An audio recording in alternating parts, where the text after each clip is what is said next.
Welcome to episode number 167 of Broad Street Hustle. I'm your host, Jason Sayeda, and tonight we are going to jump into some Phillies talk. Had a successful homestand, um, are in first place now, and now they're moving on to a road series. So get into that, get into some advanced stat talk for the Phillies, for some hitters or their hitters. Talk about the rotation and other interesting things for the Phillies, and then we're gonna pivot over to the late pick five on Saturday's Sword Dancer card at Saratoga. It's a pretty tough sequence, so we'll try to see what we could put together for that. Try to win everybody some money. So Tommy can't join us tonight, so it's a pretty light staff. Jimmy the Chalk has joined us though. What's up, Jim? I might have a dead arm before this is over, trying to carry some of the airtime, but we'll see. We do have to carry the water this week, so but I have confidence in us. All right, so before we get into everything, tonight's episode is brought to you by Giovanni's Pizza. You've tried the rest, now try the best. All right, Chalky. So the Phillies had a pretty successful homestand. They went 4-2. They're now 65-49, 2.5 games up on the Mets, 3 games up in the loss column on the Mets. And now they're moving on to play the Rangers in a road series we're taping this Thursday, starting tomorrow night. Rangers right now they're in the AL playoffs, or if they're not in, they're on the fringe of getting in. So should be a pretty tough series. So we'll see what the Phillies could do there. But I guess we could start out by talking about everybody's new favorite player, Johan Doran. I believe it's pronounced Duran, Duran? not Duran. It's Duran, seems right? like Duran, or Duran. Yeah, so, not like the band. yeah. I doubt Tommy will ever get that right, but I guess we could give it a shot. Duran. Anyway, he's had what, 2 appearances, or did he have 2? Right, 2 appearances. 2. The first one he threw like 4 pitches, which was ridiculous. Second one he didn't throw many more than that. He looks dominant, but if you look at his stats, he's giving up home runs and things like that. So, what are your first impressions, Talkie? Well, I mean, you really couldn't ask for anything better, because he's with 2 appearances, 6 hitters, nobody on base, no hits given up. He's cranking 103, regularly with some of these pitches. So Yeah.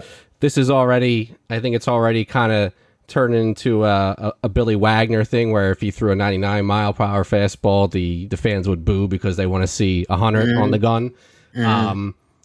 But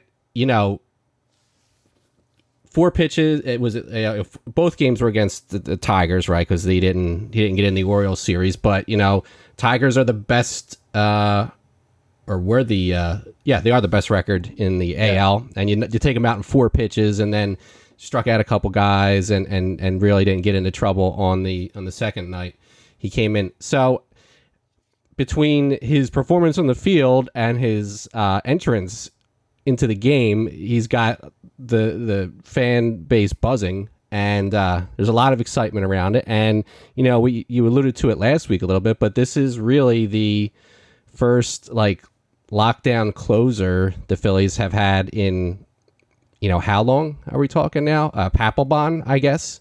I mean, it's got to be over 10 years, right? Yeah. If not 10, it's close. I mean, so you had a, when you went like Lidge to Madsen to Papelbon or whatever, so you had guys that were you could rely on, and it was going to be your regular closer instead of the rotation that we've had the last couple years. But I mean, look, this is the guy that he was the biggest, or let's say the most accomplished closer as far as what he's done with the time he's been in the league that got traded. And if you look at the other big names that moved so far, it's a week. It's a small sample size we can have between shows, but Miller got lit up a couple times. Helsley struggled in a couple of the games he came into for the Mets. So a lot of the big names that were bullpen pieces that moved in the deadline along with Duran did not make the same first impression and have struggled a little bit. So you got to feel good about that so far. I think let me jump in here and just say I think when you take a step back and look at all those guys you just mentioned, Duran is head and shoulders more reliable, more dominant than any of them. And we could let's even start with Miller, right? We know Miller has an arm almost as good as Duran does, right? He throws very hard, but he had one lights out season, and then last year he was not that good. So now he's only had one season that you could like kind of pin your hat on. Whereas Duran wasn't great last year either, but he wasn't terrible. But then he's also had dominant seasons, more than one. So I think when you take a step back and look at it, he's clearly was the best guy that they could have gotten. Oh yeah, when you roll everything in, accomplishments, age, contract, what you had to give up for him. I mean, it was by far, again, it's a week in, but I said it last week. It was the best deal to be made because you have him for a couple years. He's only 27, 26, something like that, I think. But somewhere around. He's got some controllable years, and you didn't give up anybody that was going to come up. Abel, but Abel wasn't really in your long-term plans. He could fill in an injury, and the other guy was years away. So, yeah, you would have to give up much more to get Miller, or maybe not for Helsley, but he's struggling struggled at times this season, and he struggled in a couple of games he's coming in New York, where they're not even using him as the closer. So maybe that's part of it. I don't know. It could be a mental thing, obviously, with relievers, but he's coming in. They do the big entrance for him when they're losing in the ninth inning, and to get people fired up, I guess. But they're not winning games that he's pitching in. It's going to be interesting to see if like last night or yesterday, for example, because Duran hadn't pitched for now 3 games, right? If they do have to bring him in a non-closing situation, if say they're down or whatever it is, they're up 7 runs or something, like I guess it's the same entrance. Like I think you have to. I think it's expected. You have. It's not a high leverage situation. No, he's got to come in to pitch, or he's going to go a week without pitching, and then it's going to get real. Or you try and get him in on the road, then so that way you don't use him at home unless you can give him the full entrance for the save or whatever. But and then in typical moronic Philadelphia fan fashion, they booed poor Lazar. Now that was come on. Yeah, I mean.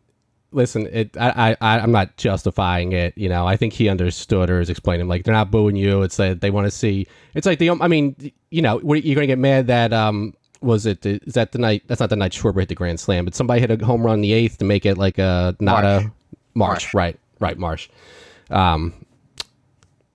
It's like the people are getting fired up. They're going to root against the Phillies scoring so that Duran comes in, but you want to see the whole. I mean, that's part of the experience of the game now. I guess these closer entrances that really did. I mean, I can remember. I don't know if Wild Thing Williams was the first one, but they used to play the song from the movie, because of the movie when he would come in with the Phillies. But I mean, now over the last 20 years, like this has become a thing. I think Rivera is really the first one with the Enter Sandman. Rivera with Enter Sandman for sure. Hoffman had his deal, and Hell's Bells. And there's a couple guys have had it, but like Lidge wasn't that big of a thing. They did like whatever. And I don't know if I went to any games that Papelbon pitched in. So who knows? That was an ugly era. That was an ugly era for sure. But I mean, that's part of the fan experience now for these clubs where you have these guys like on the team. So yeah. All right. So a couple of things I wanted to get into, and we can start with the lineup first. So, Max Kepler has become the new whipping boy of the city. I hear Ricky Patalico and fans on Twitter and everything else. Like this guy is all of a sudden the worst player who's ever stepped on the baseball field. So, and I've made the comment. I think way back a couple of months ago, I was saying, this guy is like he's got bad luck. Like he's hitting line drives and stuff like that. So I went in and I did an exercise starting with him just to see if like am I seeing things right or like am I just making this stuff up. But then I went on and looked at the rest of the Phillies lineup in the same light. And what I did was I looked at their advanced stats. I looked at the hard hit percentage rate. And I have some interesting stats. Some guys really good and some guys you are going to be really bad based on this. So what I'll do is I'll list them in order. I'll give you the top 5 percentages, and I want to see if you could guess. And I'm going to do it in a way where you're probably going to get the first guy for sure, and then see if you could guess the rest, and then I'll give you the whole. I basically did everybody in the Phillies lineup. So the top 5 hard hit percentages on the Phillies right now are 60.8, 49.2. 48.6, 47.1, and 45.5. So, Chalk, you see if you could guess who's the top 5 are. So, who's 60.8? So, I may have seen this or something similar on Twitter. So, full disclosure, this is not, this is not off the top of my head. I don't know if it's that stat, but okay. Schwarber's got to be number 1. Yeah, by far and away, 60.8. And I might do this in the next couple of days to see if there's anybody in baseball that's higher than that. Yeah, it's outrageous. It's crazy. If it's similar to what I saw, I want to say Kepler's either 4 or 5. Kepler's 5th. Yeah. 5th. So, okay. But who's second? Who's 49.2? Bohm is 4th at 47.1. I don't overthink it. Don't overthink it. Harper. So Harper's second, 49.2. Third, if you could guess third, I'm going to say Chalky. Is there a minute? I mean, it's not the. I'm not going to say Turner. I don't think it's Castellanos. Is there a minimum at bats? Well, I mean, basically, it's. I'm going to say Marsh. Marsh. Okay. That's a great guess. Brandon Marsh is 48.6. And when you consider the first month of the season where he was horrendous. Yeah. Well, that is pretty impressive. That's incredible because, I didn't see that particular stat associated with him, but somebody was putting up his slash lines from May 1st on, which is including he was hurt, right? So it's not as many at bats as some of the guys, but he's hitting over 300 for average. And, the other, so he had a horrific March, April. Yeah. By all means, but they were going to send him down. Yeah. So bad. Yeah. But, I was surprised that he, I kind of knew obviously you just by watching, pay attention, you knew he wasn't playing that bad, but since May 1st, he's hitting, or before last night, I think it was like 306. It's insane. Yeah. And I forget what his other slash lines are, but he's obviously making good contact. Yeah, that's really impressive. So, and you guessed Marsh was 4th at 47.1, which is good. Kepler, 45.5%. He has had bad luck. And the average, which I didn't tell you, is the league average is 39%. So, and I was glad to see he had a good game the other night, and I hope he follows up on that over the weekend. So, 6th was Kemp at 45.2, and that's another guy that I think they should keep him up. When Bohm comes back up, you're going to see the guy who should go down. But JT was next at 44.7, then Turner at 41.5, which is a little bit above average. Bader is 40% on the nose, so he's just about average. Sosa is 38%. And as you could tell, there's a couple of names I haven't mentioned yet. Yeah. Right? Wilson's 36.4%. Castellanos is 35%. That is unbelievable. Yeah. Right? And he's what a 270 average, 265, whatever. Bryson Stott, 29%. That's higher than I thought. 29% hard hit percentage. So for me, it's clear that Weston Wilson should go down once Bohm Oh, comes back. without a doubt. You I mean, know, I'm not gonna kill Stott too much this week because he made a number of great defensive plays in the last week. So the glove at second is obviously good to have. But I mean, it is. he's a hole. He's a hole in the lineup. He's a problem, and I think he's a problem that is going to in the off season. If because Miller apparently is turning it up down Yeah, in he's the been minors. raking it lately. So I think next year, I think in this offseason, don't be surprised if Bryson Stott gets traded. Yeah, I mean, you don't know what you would have got back, but I mean, I said it in this offseason. To me, it's going to be at least a year too late with the way he's played so far, unless he becomes a playoff hero or something. I could easily see him going for something, and then whether it's Sosa or you get a stopgap in, you can move Turner second, whatever. You buy some time for another year until Miller probably wouldn't make the jump next year, I don't think, because he's only played single A ball, right? But Well, he's in Double A now. he's in Double A? Oh yeah, he's Double A. So, I mean, stranger things that happen. They might want to give him. They're conservative with the players that we've seen, so they might want to give him one more year, so you get a stopgap that can fill that hole. But yeah, I mean, I don't. He's the I don't know that Stott has much of a future here right now with the way he's been playing. No, he's the odd man out because Bohm. We complain about Bohm, but Bohm's solid. Bohm's a good player, and he's made himself serviceable at third base. In the field.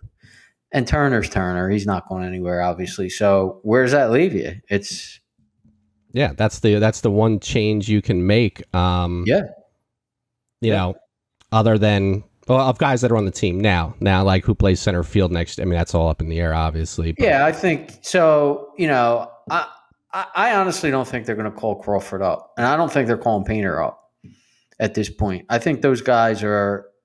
I think they're you don't get the 40-man roster anymore in September, so that's you don't okay.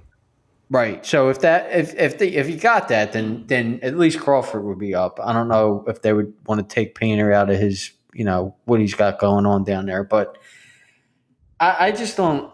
I don't see it. Like, if Crawford was a right-handed hitter, maybe you're going to bring him up because, that's another stat I wanted to bring up. And I heard it on Twitter and I couldn't find it anywhere. You might be able to find it better than me, but the Phillies against left-handed starters this year are 13-20, which is kind of scary because, like, if you get the Mets in the playoffs, you're getting Minaya and Peterson, and I'm sure there's other, the Cubs have Boyd and Managa, whatever his name is. So that's scary. They haven't had Bohm for a while, but that's a pretty scary record. But we just mentioned Marsh. If Crawford's a center fielder, Marsh is. I don't know if you get. I'm as hard on Marsh as anybody, but what are you going to do? You're not going to take Marsh out of the lineup for Crawford.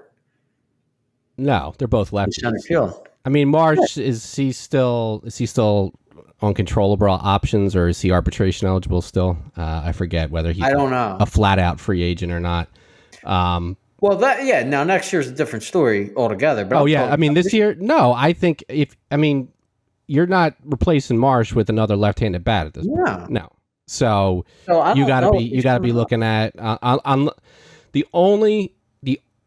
right now.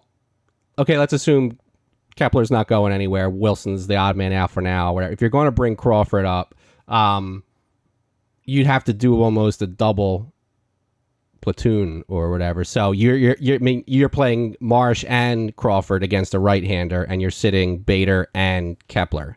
I don't know that's really the way to go either. No, I don't think they're gonna. And Crawford's what, 21? He's young. So it's not like I don't know. I just don't think he's coming up, and I don't think Painter's coming up. So let's get into the rotation. So Ranger Suarez now seems like he has hit his usual second half wall. Like in the last five starts, his ERA is like horrendous. It's in the fives. Um, I have a thought as to what I would think about doing, and I don't know if you agree or not. But obviously, Wheeler Sanchez are 1-2, right? Wheeler, they're moving him back a couple of days here. We've spoken about it before. I think Tommy brought it up that right around this time, Wheeler goes on the DL every year, right? He's not even on the DL this time, but I don't know if he gets a tired arm or whatever. So I'm not concerned. They did an MRI. He's fine. So Wheeler, Sanchez are 1-2. Nola's coming back. If Nola becomes somewhat of what Nola should be, right? I mean, it's not like he's 38 years old. I mean, what is he? 31, 32? Is he that old even? He might not be. They drafted him. They drafted him 10 years ago. He was in college. Yeah, he might be 31, 32. Okay, that's not old. I mean, Wheeler's 34. So if Nola, comes back, Luzardo has somewhat turned it around. What are your thoughts on making it a 7-inning ball game or 6-inning game by moving Ranger to the bullpen and having your 7, 8, and 9 being Kirkring, Ranger, Duran? I mean, it becomes a 6-inning ball game at that point. Yeah. I mean, I'm not. So if we're assuming, obviously Wheeler and I'm looking right now. Yeah, okay. Nola just turned 32. So yeah, Wheeler and Sanchez are your two, like you said. I'm a little more concerned about Wheeler than it sounds like you are. Wheeler has not been the same pitcher since he had those two outings back to back. He went 8 innings and then he went the complete game. Those are by far, he had barely went to 7 before so far this season. He hasn't been the same pitcher since then. And now shoulder, whatever's going on, MRI, there's nothing torn, but it just makes me worry a little bit. So yeah, okay, maybe it is time for that DL stint or loosening, lightening the load a little bit. And especially when he doesn't like to go more than 4 days in between, that they're pushing him back concerns me a little bit because that's not his tips. I mean, something really is bothering him to the extent that he would rather not do that. Nola's doing fine. It's minor league pitching, but he's all right. So if you can get him to be your 3, then yeah, you can do whatever you want with that 4th spot. I mean, we were assuming Suarez was going to be the 3, and you could do Nola and Painter, who Painter's probably going to be there, but you can do with that. You can do Luzardo. I mean, if you can rely on Nola as your 3, let's just say, I'm fine with however they want to divvy up that 4th spot. My concern, like I said all along, is having like 3 out of 4 starters being left-handers. So if you're okay, if Nola's giving you enough to say, look, he's our 3rd or 4th solid, then that other spot you can do whatever you want. So I mean, I think getting through 6 and then having whoever coming in after that to lock it down. I mean, that's the kind of strategy that, won it in 2008. It's been Dombrowski's done it on teams in the past when he won with Boston. You got it now. You got to feel confident in that because, Robertson, I don't know. We're going to get him at this point. He struggled a little bit coming back. So he wouldn't be part of that. But, if you're saying Suarez isn't going to start, then yeah, he can be your 7, 8, 9. I mean, and I was looking. The thing that gets me in looking like how like Suarez and Luzardo have been doing, like they've been Ranger and Luzardo too. To some extent, they have like one bad inning, where they drop 3 or 4 runs, and then the rest of it is, they might get a little trouble, but they work out of it. But they're getting hit. You're getting hit with 3 or 4 instead of 1 run here, 1 run there, 1 run, and it. Like you get hit, you get punched in the mouth real hard, and then the offense isn't really able to counter that, especially when it's happening early. Whereas if you spread it out a little more, you wind up playing or thinking about the game a little different mentally. I mean, I felt bad for Sanchez that they didn't let him finish the game the other night. Because he had 8, at 80 pitches, he really deserved that chance, I thought, on the national spotlight. But it would have helped my Cy Young bet. Yeah, for sure. And I mean, that's the thing too. Like the Cy Young. Well, if Wheeler's going to miss starts or get him delayed, Skeens has not had a couple of the best starts recently, as I can attest to. No. So, I mean, Sanchez, I gave out Sanchez in our preseason show. If he keeps pitching like this, he could easily get his way into. Man?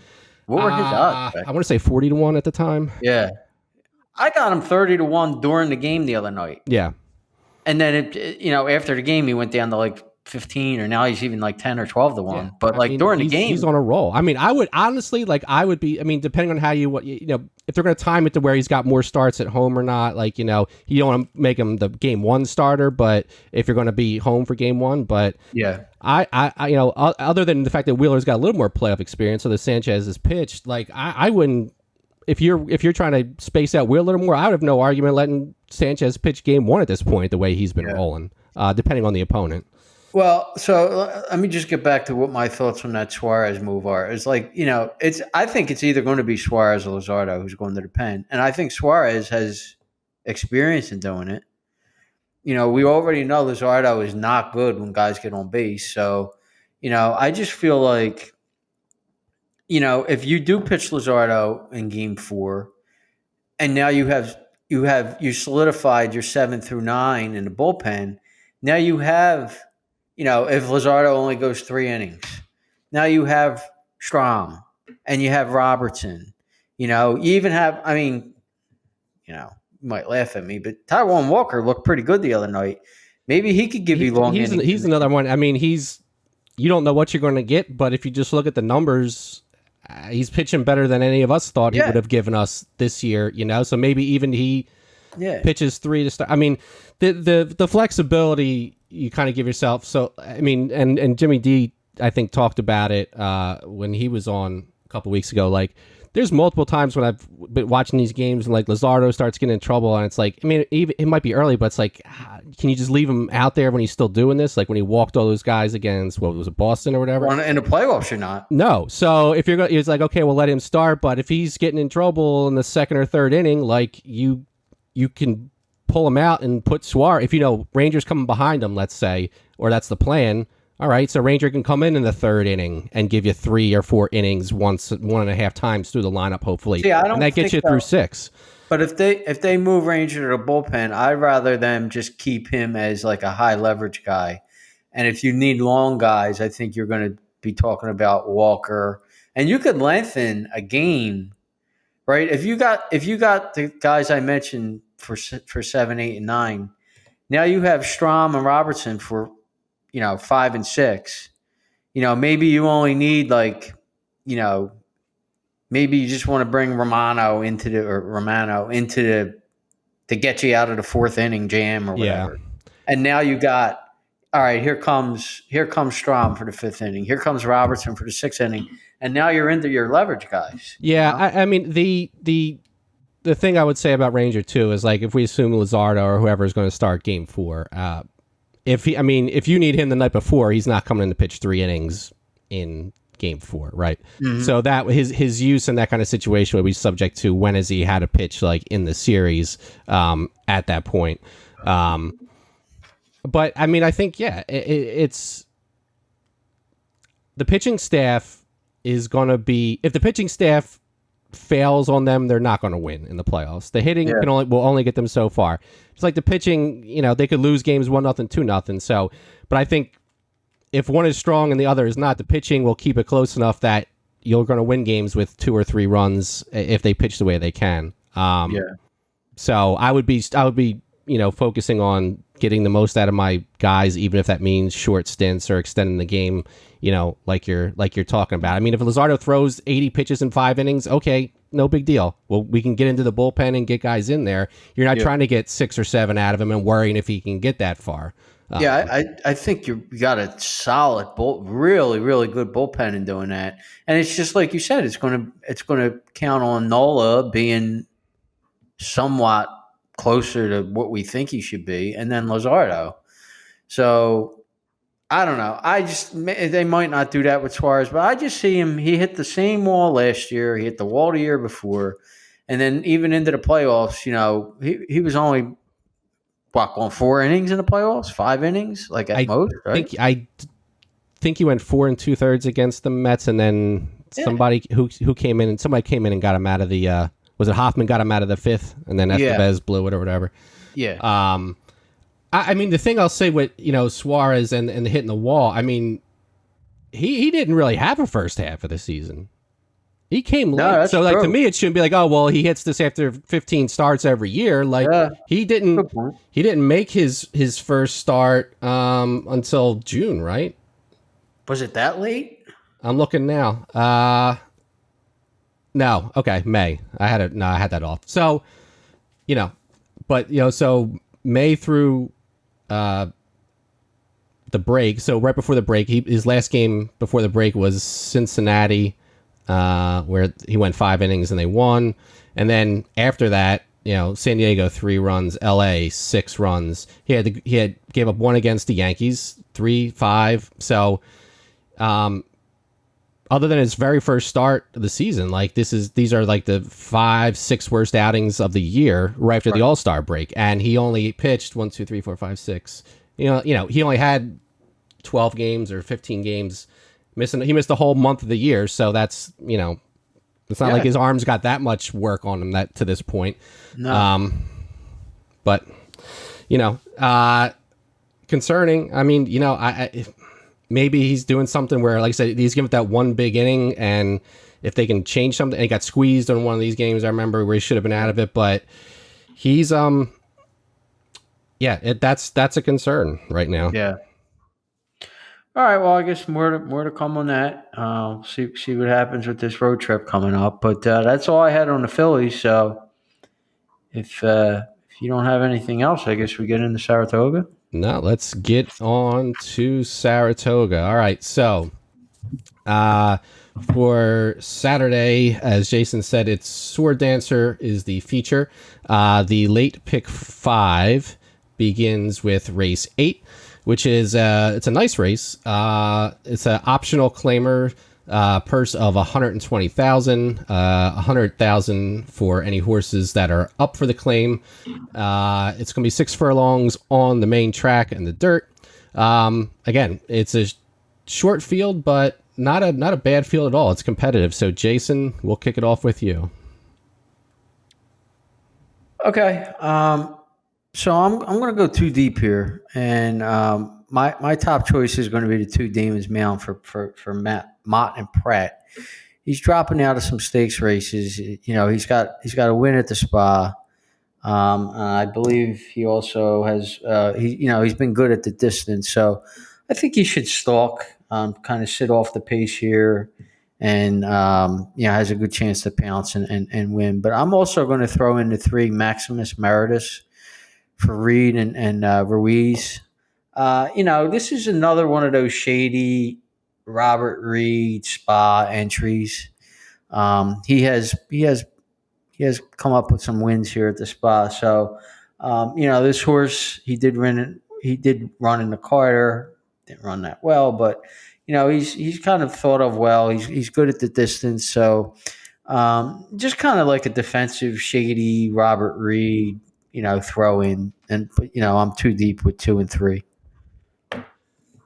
All right, so I'm spreading a little more in this race, so I have the 2 as well, for obvious reasons. Although I did kind of want to try to beat him if I'm using 5, but it's just too good. I also have the 4 Light the Way, Lescano for Linda Rice.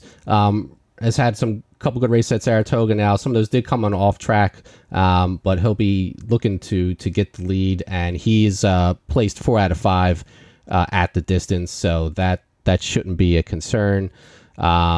6 Little Nye, Jose Ortiz for Cassie. Again, at this level, last time out ran a big number, has been getting progressively better.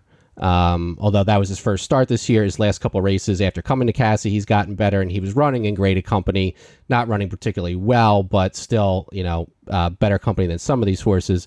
The 7 Nova Rags for Mott. Because of the name. Yeah, because of the name. No. Mott and Irad hit at a ridiculous number when they come together, and this horse is 10 for 10 in the money at this distance. So got to respect that. And then I use the other Linda Rice too, the Surveillance. Carmouche is riding really well right now. If you going back to graded company, ran decent in some grade 3s, and the Carter moved to the turf last time out. Did not run well at all. Got bumped and they just didn't work out. Might also not be a turf horse. So blinkers are going on, and so that might be looking for the lead as well. So I got 4 in this one. 2, 4. I'm sorry, 5. 2, 4, 6, 7, 8. All right, so that takes us, and that post time for that first race, race 8, is 4:31. Race 9 is the Grade 2 Saratoga Oaks Invitational. Post time is 5:07. It's a mile and 3/16 on the Mellon Turf course for 3-year-old fillies. So, I mean, to me, there's 6 horses in this race, and this looked a lot like what we talked about last week with the Saratoga Derby, and that there wasn't really any good horses that seemed like, and you have an international shipper coming in that, maybe better than the others. You can call me lazy. I'm buying the race. There wasn't anybody here that I really liked, and I wasn't willing to hang my hat on the Clement horse. Maybe fooled, but I have some stronger opinions in other races. So I'm going to go all here and take all 6 for the pick 5. So Jason, I'm sure you have something more insightful than that. I went the exact opposite direction. I'm singling in this race, but to your point though, like if I don't single, I probably have to use. I don't. If I just scroll through it, like who am I tossing? I don't know. So I'm going to single, and I'm going to single the one opulent restraint with Pratt and Brown, and just say speed. It's Pratt, it's Brown. Um, Most likely going to get the lead, and he seems to like the spa turf. I always like looking at that. That's always part of my angle is like a horse that is either won or run well at the spa, and he's done it. He's won once and got third once out of three trips. So I didn't see much other speed. Just kind of scrolling through it again. So I maybe the 5 will challenge him, but I think he's going to get the lead, and he could just keep on going. I'm not, that's 6. That what's his name, Laurelin? I don't know. He's been I don't know who is he beating? Is he? I mean, I guess he beat Opulent Restraint, but um, I mean, for me on that, 4 races going at a mile. Now you're going to a mile and 3/16. yeah, I don't know. We don't know if that horse is going to be able to do it. Now you yeah, could say that for a couple of the horses in here, but yeah. taking 9 to 5 at a short price on a light ticket with the figures and the record, I wasn't looking to do that. No, and he could be really good. Yeah. He's undefeated, so he's beating everybody they threw at him or her. It's a she. Should get the sex right. It's a she. So I'm taking a shot with speed. I'm a speed handicapper. Sometimes it burns me, but All right. So let's see if we're opposite on this one. Race 10 is the feature, the Grade 1 Sword Dancer, presented by Resorts World Casino. It is a mile and a half on the inner turf, so that is 1.5 times around, or 3 turns on the turf course.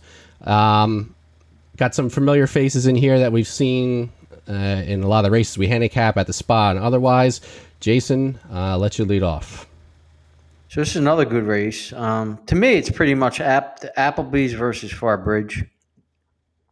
I'm going to take a shot with the Applebee's. I'm going to try to beat Farbridge here, and I'm going to stick on the rail again with my boy Pratt. Although Pratt has not been that good in this meet, to be fair, but we're only halfway through. He could turn it around, but I'm going to take a shot with as my top pick, the one El Cordobas for Pratt.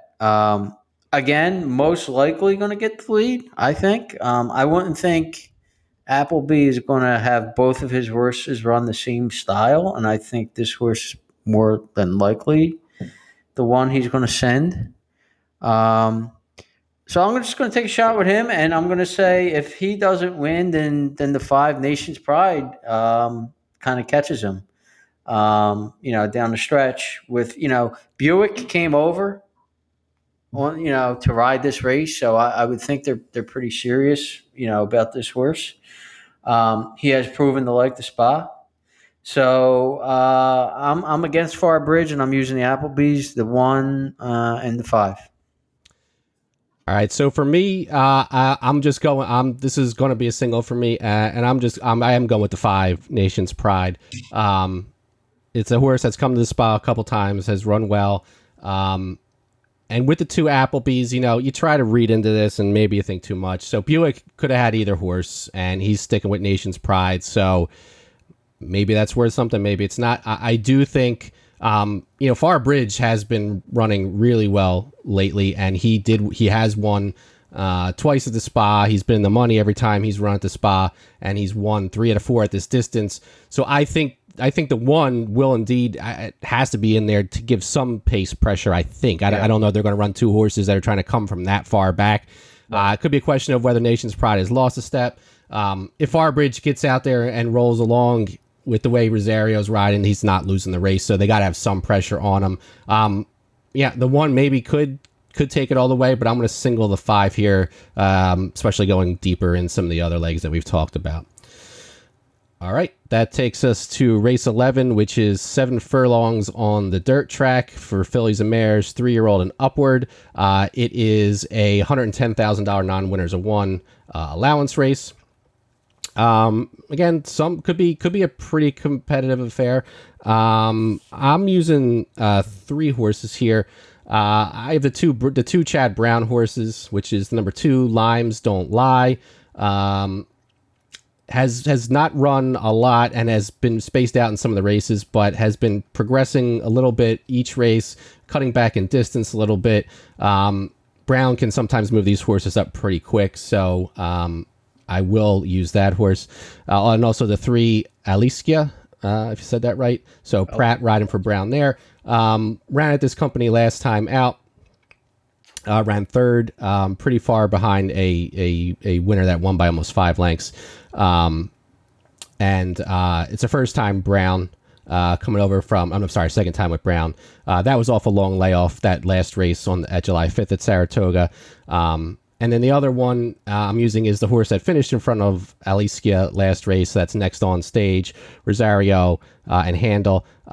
Could be out, probably be looking to be out right on the lead and might not have a lot of challenge. And again, ran well at this distance at Saratoga last time out, is 3 for 3 in the money at this distance.